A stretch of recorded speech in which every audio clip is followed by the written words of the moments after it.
So, welcome everyone to a unexpectedly cold and wintry night.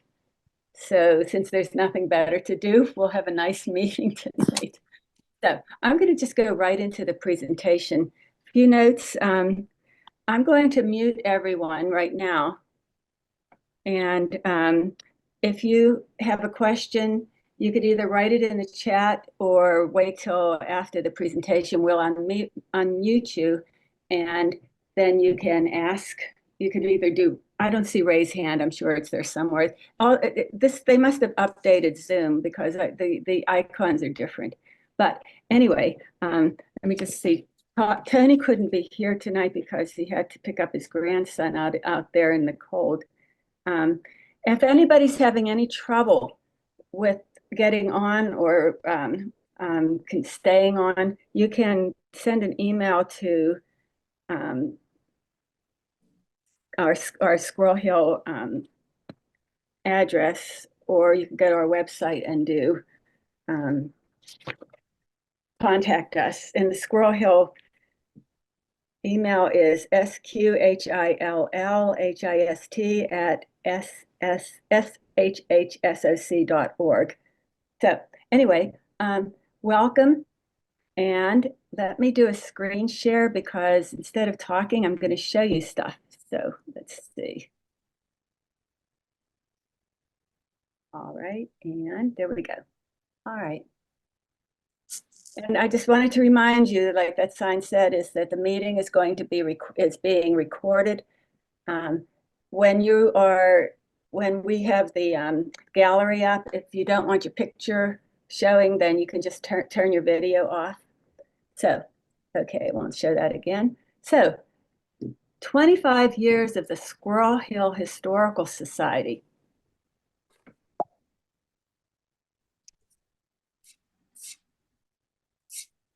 Our mission statement: we are committed to gathering, preserving, and celebrating the history and memories of our neighborhood.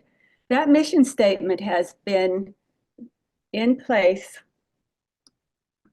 ever since the very beginning of the society. These are the very first, that's a flyer on the left. It talks about the history, talks about the Squirrel Hill Historical Society, has a membership form in it. The other one is a longer flyer that has Squirrel Hill's history. And they will be on the back table today for you to pick up if you haven't seen them. But anyway, they are at the meetings, and they're also at the Carnegie Library. And you can see these were done by one of the original members, Patricia Hughes. She designed them, and we've kept the same format all this time. We've updated them as they needed to be, but the covers were designed by her, and we've just kept them. And you can see from the very beginning, there is the mission statement right in the middle. So history starts in 2000, where Terry and Sharon Nakai founded the society. And there's a picture of Terry. I don't have a picture of Sharon. And here we have an article from the Post-Gazette, May 13th, 2000. First meeting scheduled for Tuesday, May 16th. The featured speaker was Chris Potter, managing editor of City Paper, whose topic was a rite of passage. Squirrel Hill comes of historical age. And in the article, Nakai muses, who now remembers Thomas Whiteman and Thomas Watkins? You know, who were they? And another thing in the article says that Terry and his wife were preservation activists. They were interested in keeping old buildings, not having them torn down. But this article makes a point of saying they say the group has no agenda beyond encouraging awareness of the neighborhood's history and perhaps starting an oral history project and a photograph and document archives. So let's see if that got done over the last 25 years. When they started researching Squirrel Hill, a researcher said, it looks like we may have shockingly little history altogether. I'm surprised the community seemed to get going so late. But then they found that the neighborhood indeed had a lot of history. Michael Ehrman took over as president in 2002 and guided the Squirrel Hill Historical Society until 2019. Under his leadership, the Squirrel Hill Historical Society grew and flourished. And here is a picture in 2019 where City Council honored Michael Ehrman.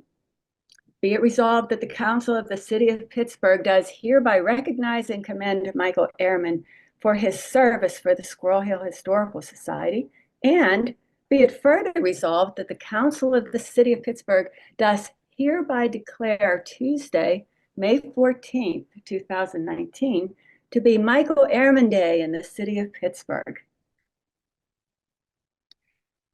Michael assembled a group of Squirrel Hill friends and neighbors to run the society, and the group grew to include Betty Connolly, Ralph Lund, Patricia Hughes, Patricia Gillespie, Evelyn Young, Esther Tucker, Anita Newell, and Audrey Glickman. And there's a picture of some of the people. There's the picture of Esther Tucker, dates to about 1990 or so. So the Squirrel Hill Historical Society wrote its first book in 2005. It was done by it was part of the Arcadia Images of America book.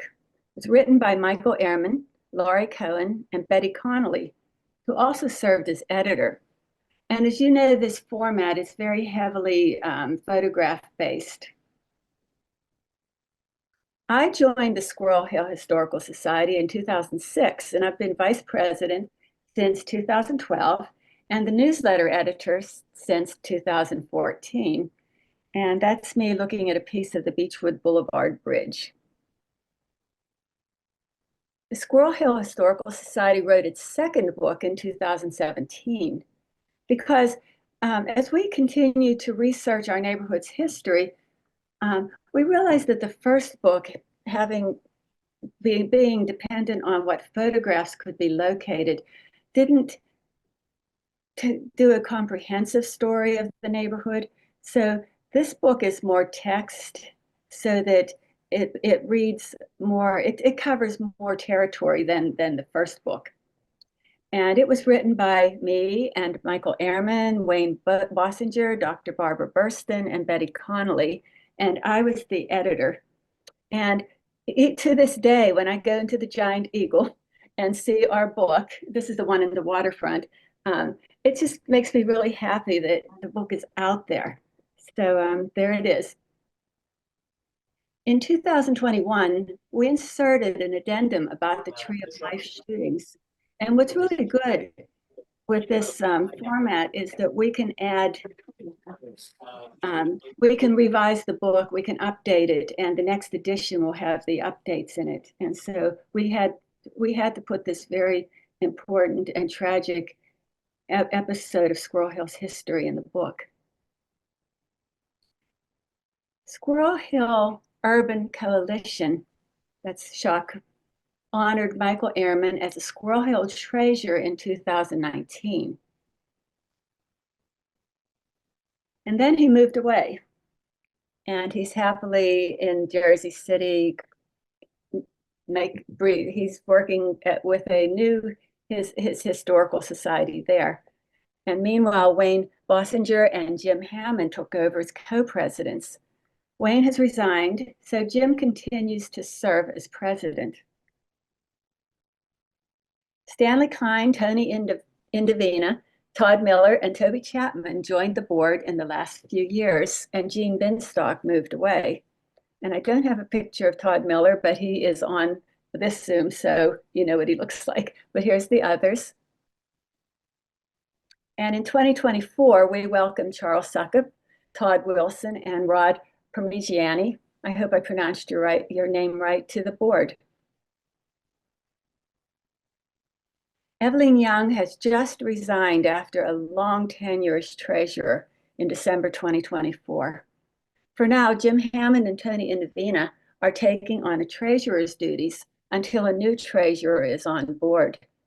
And currently, we're in search of a treasurer, secretary, and we can use more board members as well. We're always looking for volunteers. And there is our website, and we have a contact on there, or just talk to us at meetings. That's how I got roped in. Michael kind of grabbed me at a meeting, and the rest is history. So here's our current officers and board members, and we're all volunteers. The officers are also board members. President Jim Hammond, Vice President Newsletter Editor, me, Email Coordinator Tony Indovina, Assistant Email Coordinator Rod Parmigiani, Membership Coordinator Stanley Klein, Media Specialist Audrey Glickman, who does all our taping and recording, Program Coordinators Todd Miller, Toby Chapman, and additional board members Charles Suckup and Todd Wilson. We have a website manager, and she is wonderful, Janine Michael. And the next part of this talk is going to be about what the Squirrel Hill Historical Society has accomplished in our 25 years of existence. Soon after the society was founded, Patricia Hughes created the Squirrel Hill Historical Society website. And it didn't look like this. I don't have any screenshots of the old one, but in 2018, we decided to redo the website because we just needed more space to put everything on that we wanted to. So it was redesigned and is now maintained by webmaster Janine Michael. And if you take a look at the links that we have, I'm going to talk about some of them a little later, but there is the history of Squirrel Hill, upcoming events, Squirrel Hill magazine articles, photo archives, Carnegie Library displays, newspapers from the Squirrel Hill newspapers, all our past programs. If you are looking for different ways to search for, to just do historical research, we have links, we have our books, information about our books. Members page is password protected, and that has all our newsletters because they only go out to members. So that's about our one members perk, is that they receive the newsletters and then get the password so that they can look up every single newsletter that we've ever put out since 2014. And they're keyword searchable. How to join, donate, driving tour of Squirrel Hill, which I'll talk about, House History Project, contact, links to Lewis and Clark National History, National Historic Trail Experience, and finally the Neal Log House. From the very beginning, live presentations have been the focus of the Squirrel Hill Historical Society. Programs are held on the second Tuesday of every month, except August, at Church of the Redeemer. There's Audrey doing the recording. Almost every single one of the presentations is recorded and uploaded to our website. And Ralph Lund was the first to record the programs from 2002 until around 2006. And that's when the Squirrel Hill Historical Society moved its meeting location from 6th Presbyterian Church to Church of the Redeemer. Audrey Glickman has done the recordings ever since then. Almost all of the presentations, over 200 so far, are uploaded to the website. And this is a screenshot of the first recorded programs. The list on the Squirrel Hill Historical Society website goes from the most recent to the oldest. This is page 94 that you're looking at. So we have so many talks, and as I said, most of them are recorded, so then they're keyword searchable. But look what we started with. The Raw Jewish Archives, Clayton, Carpatho Rus Community, Story of Pittsburgh History and Landmarks, 6th Presbyterian Church, Tree of Life, Alderdice, and we've been going strong with all kinds of interesting speakers and presentations since then. We also have always done walking tours. And if you look at these are just some of the ones that we have been doing. There's more information about these in our newsletters right now, about the upcoming ones. Right now, the Dragon's Den and the Passive House on Fernwald are open only to members and guests, but we are going to, as we see how the uh, reservations come in, we'll let people know in February in our newsletter and online if there is room for anybody else who wants to attend. This is a tour of Homewood Cemetery that we're looking at. We began sending out newsletters monthly to members in 2011. Oh, I said 2014 before, I'm sorry, it's 2011. And they started with one page, that's it right there, to 12 pages over the years. And I've been the editor the whole time. And beginning in 2015, we've had a history display board at the Squirrel Hill branch of Carnegie Library. There's 27 displays so far. And after they're done, we put them on the Squirrel Hill Historical Society website. And you can just, I'm not going to read them all, but if you just glance over the ones that we've done, if you're interested in seeing any of these or seeing what some of the other talks, what the other displays have been, there's 18 frames. There's 9 on the other side as well. And right now, they're right in the main entrance as you walk in. They're right to the left of the main entrance, our display board. And the next display, which I should have had done, but I just got behind, will feature the 25-year history of the Squirrel Hill Historical Society. So that'll be up very shortly. We're putting our photo archives online through the Historic Pittsburgh website. And all the photographs on this page were taken by Patricia Hughes. And some of them might bring back memories to you.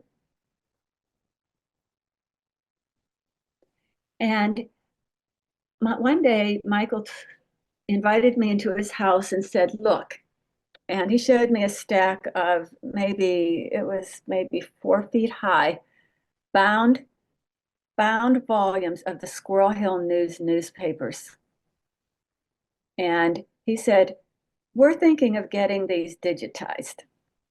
And Ralph Lund took charge of that, and he arranged to have Carnegie Library, that's the Pennsylvania department, digitize that whole collection from 1935 to 1970.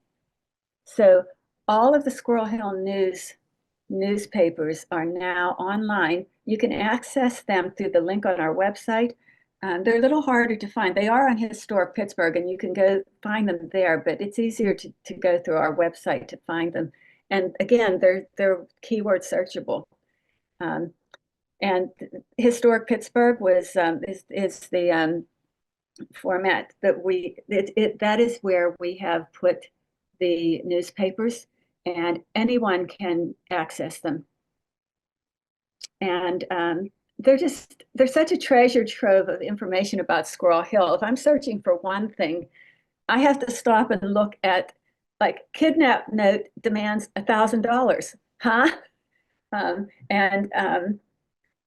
Hill escapes inconveniences in serious bakery strike, and slippery streets cause many motor accidents. Some things they're just forever. And some of you might remember when Alderdice had a midterm class where they would graduate in January. So it's really interesting just to browse the newspapers. We recently acquired some missing issues from 1964, and we have them up as part of this collection now. But what we don't have are newspapers from 1929, from the 20s, when the newspapers started to be published, and after 1970, because the newspapers were published after that. The block building where the offices were, burned down, and some of these issues were lost. So if you have any of these issues, pre-1935 and post-1970, please let us have them just to scan, because I'd like to see some of the things that went on in the 70s especially. In 2015, the Squirrel Hill Historical Society applied for nonprofit status so that members' contributions will be tax deductible, which is a really good thing because we do get some beautiful contributions. 2020, Squirrel Hill Historical, I should just say SHHS, but you know, that's sort of a tongue twister in a way. But anyway, we created a driving tour of Squirrel Hill. It was digitized by Lauren Winkler, who's a mapping specialist. And this is, again, it's a link on our website. And it looks like this. You can see 55 different stops on this tour. Squirrel Hill is 4 square miles in area. We tested this route and it's 14 miles of up and down, up and down, up and down. It's pretty dizzying. So you can decide if you want to do parts of it. There's places where it says, if you'd like to proceed down to the river, take the trip down Old Browns Hill Road, or if you want to drive through Somerset to see how beautiful it is, or go on Duck Hollow Trail, or anyway, there's side routes you can take. So you can do parts of this at a time. And the way it works is that since this is interactive, as you click on a stop, like the lower entrance to Frick Park is a good place to start, but you can start anywhere, of course. But this right here means there's more pictures you can look at. And as you scroll down, it goes through information about every single one of those stops. So it's really, it just shows you, it gives a complete picture of what Squirrel Hill is. We give presentations, sorry about that. We give presentations about Squirrel Hill to other organizations.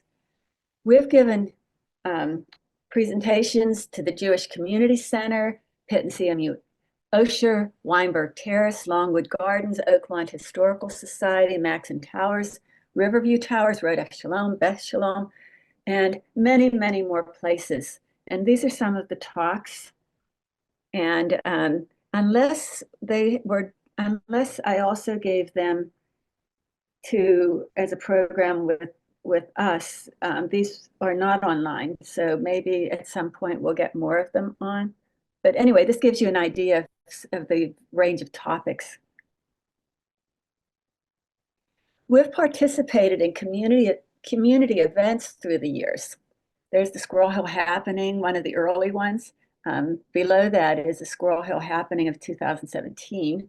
Night markets, there's Audrey hanging the banner. We've done Carnegie Library history fairs every year. They're held in the autumn. Bach, Beethoven, and Brunch, National Night Out, that's from this year. Holiday Mingle is a really interesting one because it's a mingle between Greenfield, Squirrel Hill, and Hazelwood because the communities are very different from each other. And the leaders of the community groups decided to have a get-together, and this is the second year, was this past year, the same night as the tremendous storm that had a tornado out east a little. So, and anyway, it was a nice time, nice warm time inside. We partner with Mary S. Brown Memorial Church to hold annual Turner Cemetery history walks every autumn. We just had our 16th annual Turner Cemetery history walk. And this cemetery is located at 3424 Beechwood Boulevard. That's the busy stretch between Browns Hill Road and the Parkway. Very busy stretch of road. And then there's this quiet cemetery where it holds the remains of the earliest, not inhabitants, but the earliest settlers, European settlers of Squirrel Hill. And there are 2 Native Americans buried here as well. And this is Turner Cemetery. John Turner's buried here. One of the guys buried here was a penmanship professor at Tufts Business College downtown. So we're finding more and more out about these people. And you can stand right where people stood 200 years ago. So it's an amazing, just a wonderful place. And we worked with Squirrel Hill Historical Society member Eric Marchbean in 2017 to get a Pennsylvania state historical marker for Simon Girty. Now, he owned the land first, but John Turner was his half-brother. Simon Girty is he's a well-known historical figure. There's books written about him, but his family was captured by Indians when they were children, the five boys, the sons, and well, the four Girty sons, and then John Turner was the son of the second husband of Mary Girty Turner, and he decided that he was raised by the Native Americans, got to know their ways, respected them. And when the Revolutionary War happened, he eventually decided the British would treat the Native Americans better. So he defected to the British. And that means after the war, he had to leave town, and John Turner came into the property. And he gave the burial plot of his family farm to his community as a cemetery, and it still exists. One of the few family and community burial grounds still left in Pittsburgh. And you get the plaque, and then you have to install it. And here's us installing it. When the pandemic happened, we tried to, when we couldn't have talks, we were trying to have activities that people could participate in. And one of them was the Squirrel Hill Historical Society House History Project. And this was initiated by Tony Indovina. Anyone who has an interesting story about your house in Squirrel Hill, you can submit it to us. And this gives, if you go to the link on our website, it tells you how to submit your story. And if you just look over the houses that are listed already, if you notice the cooking mash in my basement, I posted that because we found an article from 1938 that there was a raid in this house because they were making moonshine in my basement. So, when our talk by, I forget her name, but she gave a talk about house histories, and she said, if you look into your house history, you might be really surprised by what you find. And sure enough. But anyway, you can see there's another of debutantes and anarchists in Ellsboro house history. The anarchists bombed the wrong houses on Ellsboro.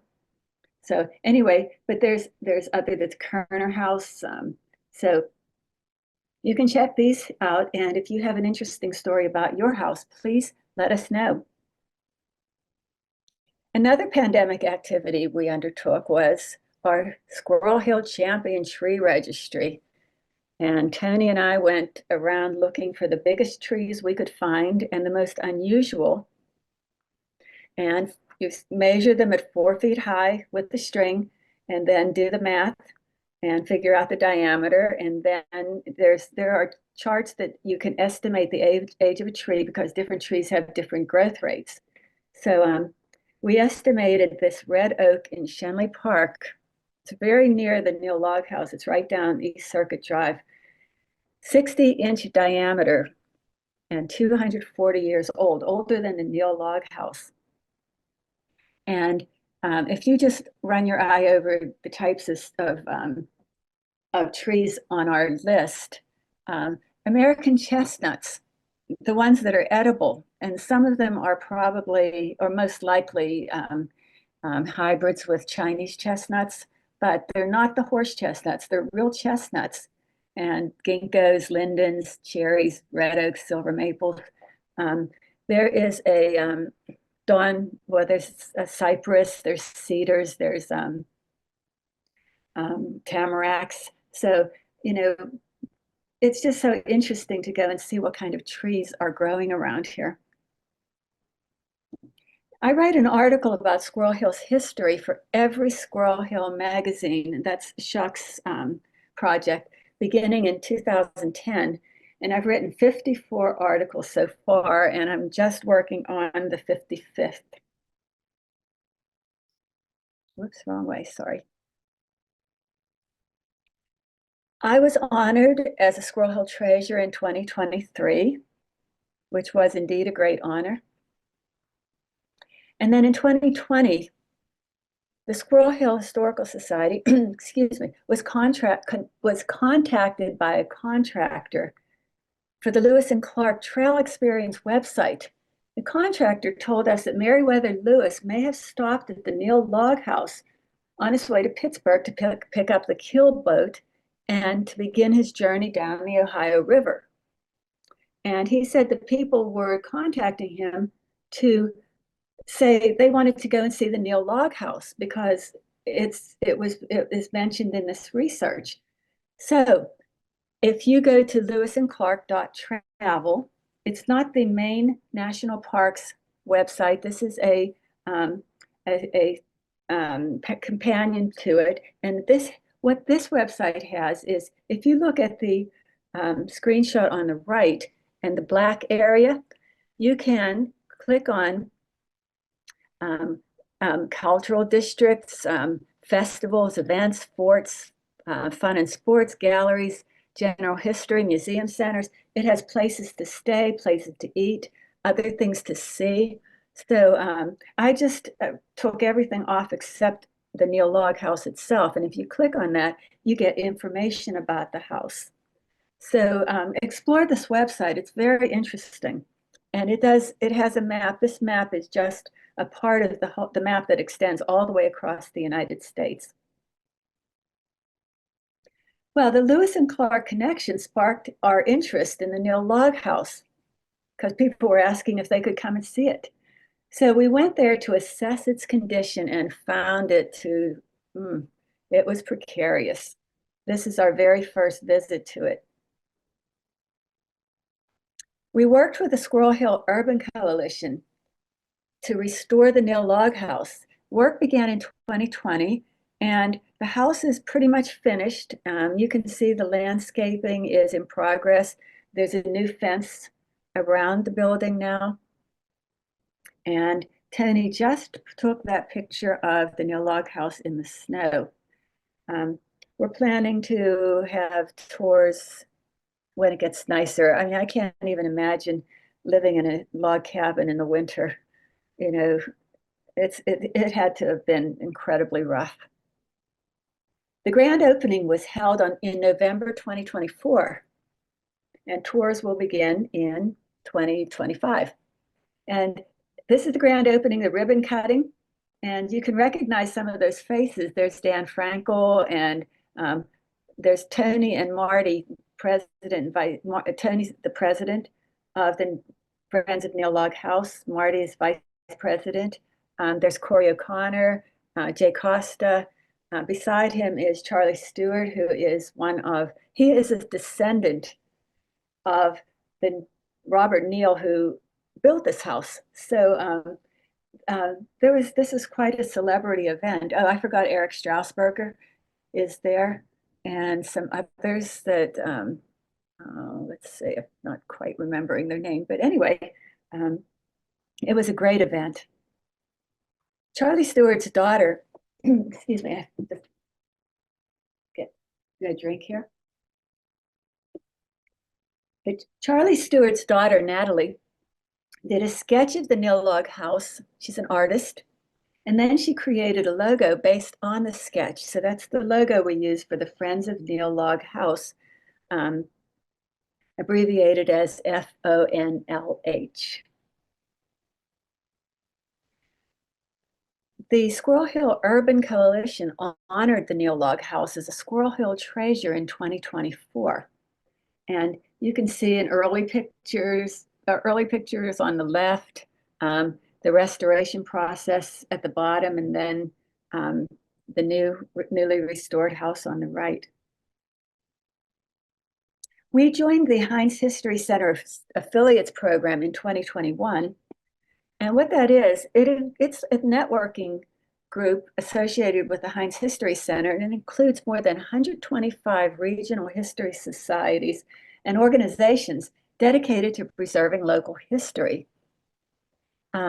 Membership brings the extensive expertise and resources of the History Center staff to our organizations. And what I like best is I can write to the director and say, oh, we're having an opening of the Neil Log House, or do you know anybody who is interested in such and such? So it's a great opportunity for networking. We produced the Squirrel Hill calendar with SHHHS in 2021 and 2022. This is a massively complicated project, and we just didn't have time to do 23 and 24. Hopefully we'll get back to this in 25, because it's nice to look at the old pictures, and there's a bit of annotation about them. So maybe this coming year, we'll see. I designed a logo finalized after discussion in 2023. So here is our logo. And now we're taking on several big projects in 2025. There's Forbes and Murray, neither of which did much in Squirrel Hill. Murray Avenue is named after Murray, and Murray Hill Avenue is named after Mayor Magnus Murray's son, who actually lived there. But what we've been doing for several years now is researching the names and histories of Squirrel Hill roads, streets, bridges, avenues. In addition, we've begun researching the names of buildings and park trails. And I want to thank Lauren Winkler, who compiled this list of roads and bridges. There's over 200, but it wasn't as easy as just Googling, would you please list the streets of Squirrel Hill? It's not that easy. You have to go to the database of Pittsburgh's roads and extrapolate the data from there. So it's a very labor-intensive process. But we ended up with this list of the avenues, streets, roads, lanes, terraces, courts, places, ways, boulevards, bridges, and even an interstate highway. Plus, we've added the buildings and park trails. And I've always wanted to put this into some kind of a book, and we have the opportunity in summer 2025 to have a CMU intern to help us compile the raw information we've collected in a format that can be published as a book. Because what we found was the pictures and the information tell stories about Squirrel Hill's history, what the meaning of those streets were, like where did Beechwood Boulevard get its name? I mean, who knew that it was William Frew's estate's name, Beechwood? And what you see on the two on the right and the left, that's some of the raw data.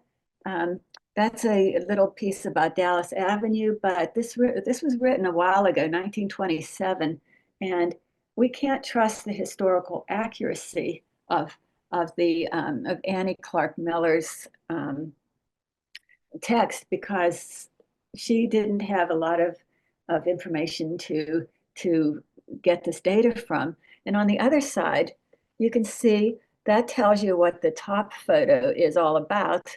Browns Hill, November 1936.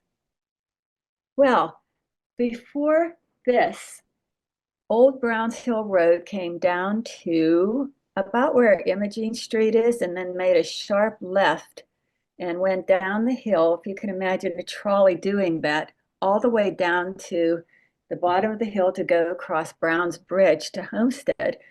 It was much easier to build the Homestead Grays Bridge, which would go straight over the river to Homestead, straight down and across. But there was a hill in the way.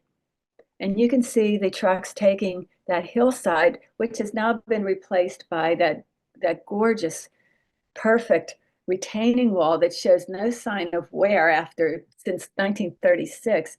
And the other one had to be, its companion across the street was removed to widen the road. But, every time I look at that retaining wall, I just admire the workmanship of it. It was a public works project. But here's the road getting built. right through that hillside. So, and down below, the big cut. That is Beechwood Boulevard between Forbes and, I think between Forbes and Northumberland, where again, there was a hill in the way of development. So got to get rid of that hill so that they can put some nice houses there. So another big project we're working on is a nomination form for Shenley Park's City Historic Site designation. Let's see, Frick Park has a City Historic designation. Mellon Park does, and some other buildings and places have it. But Shenley Park, the grand dame, as they call it, of all the parks in Pittsburgh, the first, along with Highland Park, does not have City Historic Site designation.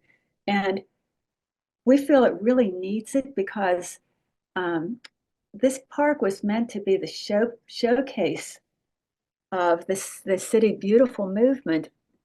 And if you look at it, it has almost everything a park could possibly offer. There's large buildings like Phipps Conservatory, and if you look up in the corner in the map, there's Carnegie Museum, Shenley Plaza, the Frick Fine Arts Building of Pitt.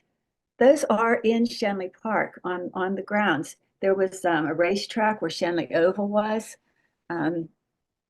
There's wide, beautiful fields like Flagstaff and the meadow, which we call Shenley Oval. Those were not natural. Those were sculpted to be scenic, to be picturesque, and to keep water from pooling in the mud. So they were very, very carefully landscaped. And then you have very secluded ravines like the picture on the bottom right. That's Hollow Ravine. And it has, again, Works Progress Administration built at least, we stopped counting at 12 of these little concrete and stone arch bridges that meander across the little creek. And it's so picturesque, and it's just a joy to walk there. So Shenley Park has something for everyone. It has monuments and it has secluded areas like that. So it is richly deserving of this historic site designation. We're going to continue with the photo archives project this year. We've put 60 photos already, but I have maybe twice as many photos that still need to be digitized, formatted, and annotated. And the reason it's taking long to do this is you just can't say, here, Historic Pittsburgh, put this photograph up. They want it in a certain format. They want it a certain DPI. They want, it needs to be tweaked a certain size, and then it needs to be annotated. It needs to have keywords that were Library of Congress keywords. It needs to have descriptors, and of course you need permission to use. So we still have a lot of work ahead of us. That Children's Day is in Turner Cemetery in that's one of the early ones. We have 3 different dates for that. But you can see this photograph, it's 1926, I think. But you can see 2 of the houses. Those houses are still there. And if you're doing a house history, this would be an important photograph besides what was going on in the cemetery for Children's Day. There's the bookworm. There's a Squirrel Hill Fair. I think that was in 1974. And the Forum Theater, that's the only picture we have of the Forum. So if any of you have any pictures of the Forum Theater, please let us have them to scan. We have this one. Those pipes coming out of the ground, those are from the powerhouse that powered the trolleys that went across Browns Bridge at the bottom of Browns Hill Road. And they're sort of anthropomorphic, but that's all that's left. But there they are. Putting the Squirrel Hill magazine articles on our website. This was one of Michael Ehrman's unfulfilled plans. He was kind of always after me, when are you going to put the articles on the website? When are you going to do that? So I'm working now with Janine, and we're finally going to have the articles put online in a searchable format. And again, there were 54 of these. So there's quite a range of topics about Squirrel Hill history. And these aren't going to be password protected, so anybody can search them. Another project, Nature News, was a small monthly magazine put out by the Naturalist Society of Frick Park between 1937 and 1939. And in 2024, Pittsburgh Parks Conservancy gave us 18 of these magazines. Actually, they're like booklets to digitize and put on its website. We want to put these on our website through Historic Pittsburgh. Each newsletter has 32 pages, so they're all going to have to be individually scanned, and again, with descriptors, and hopefully sometime in 2025, we'll find the time and resources to do this important project. So if you know of anybody who does digitization, talk to us, because we're very interested in having somebody do this. And this is the end of the presentation, but not the end of the story. And you can just see, even the pictures give you an idea of the diversity of Squirrel Hill. All right. Thank you, Helen. That was wonderful. Okay, wait, just let me take off mute so that anybody can talk. You can unmute yourself now. I think everyone can unmute themselves at this point. Anyone can unmute now. So any questions or comments? It's just a lot of nostalgia for me. I've lived here all my life. It's wonderful pictures. Thank you. Now, who is talking? Marlene. Marlene. Okay. Thank you, Marlene. As always. I don't know anybody. Oh, I left you speechless. Oh my. No, that's a lot of. But if you have seriously, if you have a house history, or if you have a beautiful tree that you'd like us to look at, or an idea for a talk, or if you'd like to join our board or be our secretary or our treasurer, just talk to us. Sure. It was interesting when I was looking at the very first people who started the Squirrel Hill Historical Society. Evelyn was one of the not quite originals, but she was on board for a long time, and Audrey. You were next. Yeah. And maybe me, and then just one by one, they come and go, just like people say Squirrel Hill's not like it used to be, and I say, well, are you talking about the 30s, 40s, 50s, 60s, or 70s, or 80s? It depends on how old you are, and how old when you moved to Squirrel Hill. So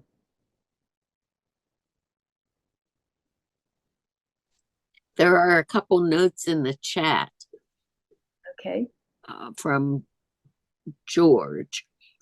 Ronna wait, I'm sorry. Ronna says, yes, you can unmute yourselves now, I think. Just go down to the left bottom corner. There should be something, or wait, you can unmute yourself. Well, try that first. I did do, you can unmute yourself. So let's see, there's mute all, but I don't want to mute all.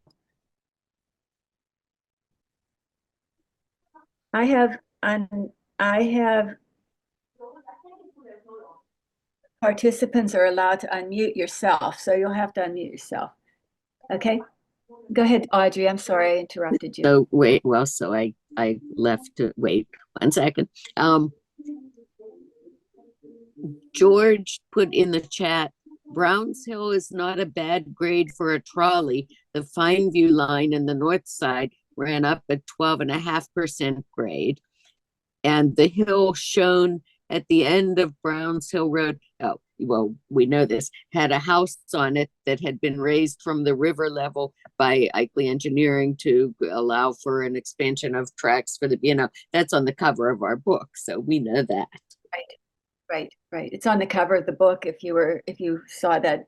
Yeah, that was a major engineering feat at the time. But I've talked about that before, so Right. we do have that on our house history if you're interested in knowing more. And I'm going to see who's clicking me. Let's see. They're having trouble unmuting. I'm gonna go through and offer everybody to ask to unmute. Okay. I think I got mine unmuted for some way.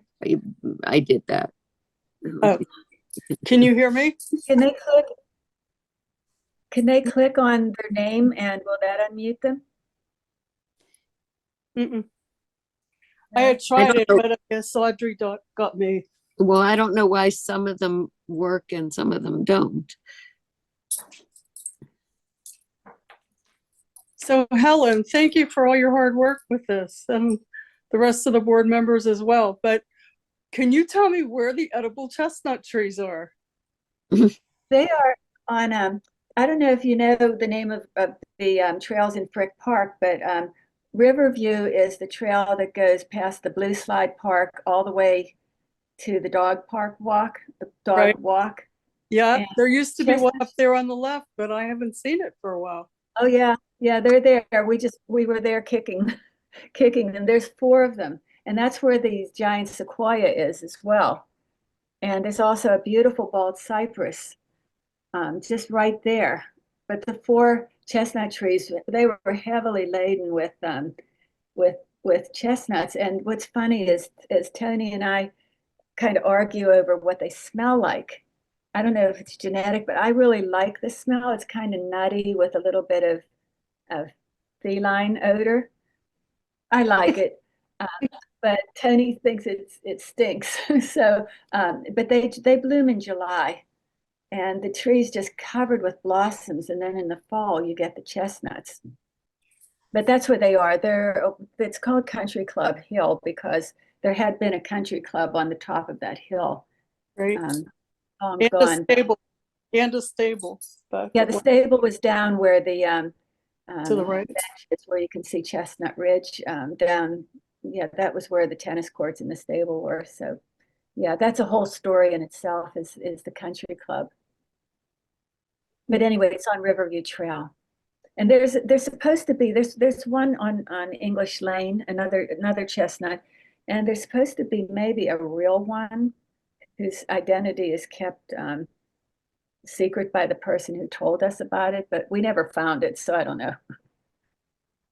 I spent 3 days looking for one in North Park a few years back. Almost trying. You will see them.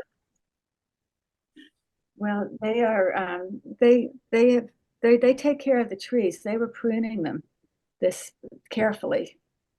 It's been a while since I've been there, but I had run a federal conservation program in Frick Park. Oh.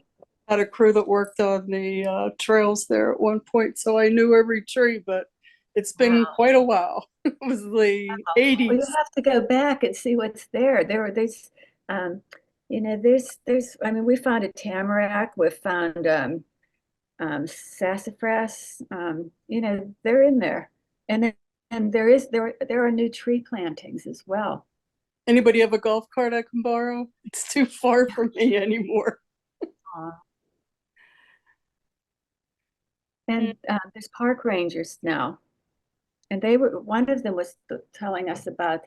I don't know if you probably don't remember. A long time ago, Tony did an article about the sycamore trees in Frick Park they are so huge, and they're hybrids, London plane trees and sycamores, and they're almost as big as that red oak tree I pictured. So they've been there a long time. There's a tree on Landview Road that I thought was supposed to be one of the oldest. Landview? Yeah. Do you know what kind of tree? It's an oak. I think it's a pin oak. Oh. No, yeah, it's a red oak. And it was the biggest one we found before we found the one in Shenley Park, but it's on private property, so we can't measure it. Right. I've been raking leaves. I could tell you how many leaves, like about 40 bags of leaves every year. And oaks don't drop their leaves right away. No, they're the last ones. They wait till they're Right. the absolute But cold. yeah, that was the one. We've just been kind of drooling over that. We wish we could go in and measure it, but you know, we respect private property, so They won't let you? I'll let them. we didn't ask it. We'll get around to it. I don't think they have a problem. They'd be all right. We'll see. Okay. But that one is huge. Yes, it was huge. There's even like some of the oldest sources we have of information about Squirrel Hill mentioned that there were maple sugar festivals. You know, people would gather to tap the maple groves um, and have parties. That's like going way back into the early 1800s. So trees were always important here. So by the Frick Nature Center, there's a row of them that they've tapped. Ah, okay. You know, they said they can't have any maple sugar festivals anymore because they couldn't put a kitchen in the environmental center because that would make it impossible for them to have a green building. I was really disappointed because I don't know if any of you remember the maple sugar festivals and the harvest festivals they used to have. Yeah, they were fun. They were fun. So, anyone else? Oh, Michael, can I say hi? He's muted. Oh, yeah. Wow. It's so good to see you.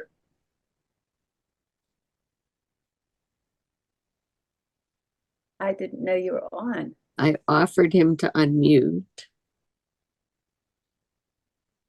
I think, you know, Michael's vision for the Squirrel Hill Historical Society is what drove much of what we've done, not only while you were here, Michael, but we continued after with your inspiration. Maybe he doesn't have audio either. Well, I'll email him later if he doesn't. So, anyone else? Okay, I think Todd wanted to say a few things, and I thank you all for coming out on this horrible cold night. We're not out. I know. I know. Okay, Todd?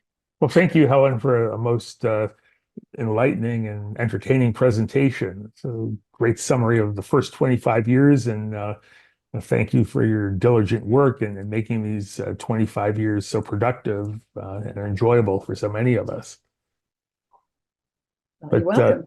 Well, I just wanted to remind you that our February program next month is going to be on Tuesday, February 11th. And the speaker will be Dr. Matthew Roberson Johnson, the director of the CMU Robotics Institute. The title of his presentation is Our Futuristic Murray Avenue Neighbor, the Robotics Institute and what it does. As many of you may know, the Robotics Institute is housed on Murray Avenue right next to the Manor Theater in the building that used to be Barnes and Noble. So there's a lot of interesting things going on there, and Dr. Roberson Johnson will tell us all about them. So hope that you can join us and that the weather will be kinder a month from now. So thank you for being here tonight, and enjoy the rest of your evening and stay warm and safe. And put your chairs away. Yeah. Yeah. Okay. We'll see you next time. Good night, Good everyone. night. Good night. Good night. Remember to stop the recording.